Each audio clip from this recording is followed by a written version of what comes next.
This is CoolPac's temperature-controlled packaging instructions for the CoolPac 111-hour PCM kit. Place one Cool PCM 206 plate on the bottom.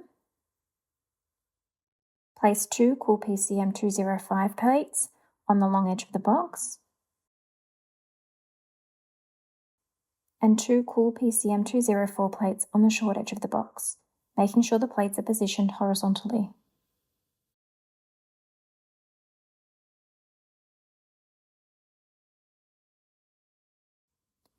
Place your maximum product load in the centre. For minimum product load, fill any voids loosely with bubble wrap or brown paper. Place two Cool PCM 206 plates on top.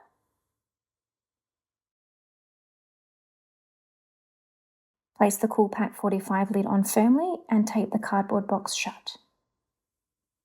This temperature-controlled packaging system is universal, which means it can be used in both summer and winter seasons.